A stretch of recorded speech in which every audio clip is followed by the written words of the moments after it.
देखिए दोस्तों, पार्टनरशिप वाला आज दूसरा दिन है। क्वेश्चन नंबर जिसमें 3 है, बोल रहा है इसमें कि 777 रुपये को ए, बी तथा सी में इस प्रकार बांटिए कि ए को बी का आधा मिले। यानी 3 लोगों में बांटना है, ए, बी और सी में। कितने रुपए को? 777 रुपये को।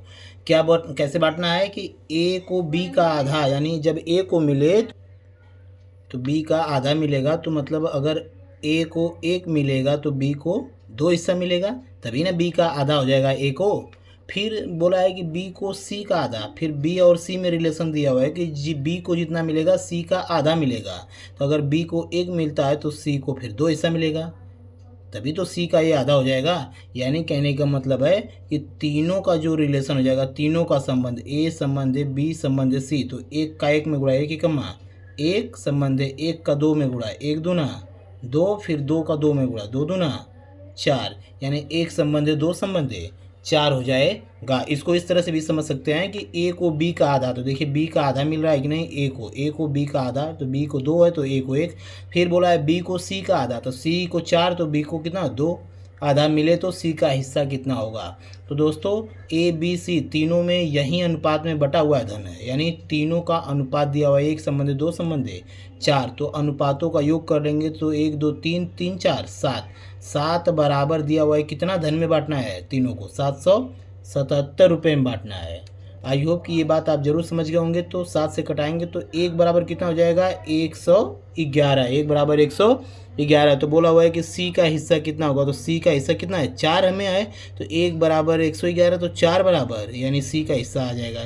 तो 111 में 4 का आप मल्टीप्लाई करेंगे तो आ जाएगा आपका 444 रुपया।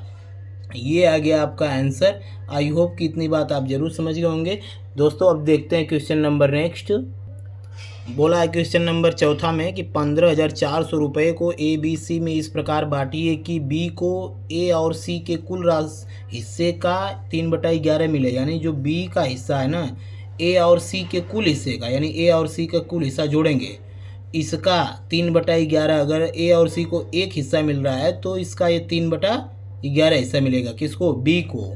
तो बी का हिस्सा कितना होगा? तो इसका अनुपात पहले सही रूप में बना लेते हैं, तो दोनों का एलसीएम 11 हो जाएगा। तो 3 संबंध 11 कमा 11। जब हर बराबर जाता है अनुपात में से तो हर को हटा देते हैं, हमने पहले वीडियो में बताया था। यानी बी संबंध ए प्लस सी का अनुपात दिया हुआ है 3 संबंध 11। तो बोला है कि तीनों को कितने रुपए में बांटना है? 15,400 रुपये में। यानी तीनों का हिस्सा जोड़ेंगे, यानी 11 और 3 14, 14 बराबर दिया हुआ है 15,400 रुपया। तो 1 बराबर आप निकाल लोगे तो 14 से इसको कटाएंगे तो 14 एकमा 14, 14 एकमा 14, फिर डबल 0, 1 बराबर 1100। तो बोला है कि बी का हिस्सा कितना होगा? तो बी का हिस्सा अनुपात में कितने का है? 3 का। तो 1 बराबर 1100, तब 3 बराबर कितना? तो 3 का इसी में आप मल्टीप्लाई कर दोगे 1100 में, तो यानी 11 तियाँ 3300 रुपया आपका ये बी का हिस्सा आ जाएगा। ये हो गया आपका दोस्तों रियल आंसर। आई होप कि इतनी बात आप जरूर समझ गए होंगे। यदि दोस्तों किसी भी क्वेश्चन में कोई भी प्रॉब्लम हो तो आप कमेंट बॉक्स में कमेंट करके पूछ सकते हैं। आज के लिए इतना ही। कल मिलते हैं नेक्स्ट वीडियो में नेक्स्ट टाइप के साथ। Thank you for watching this video.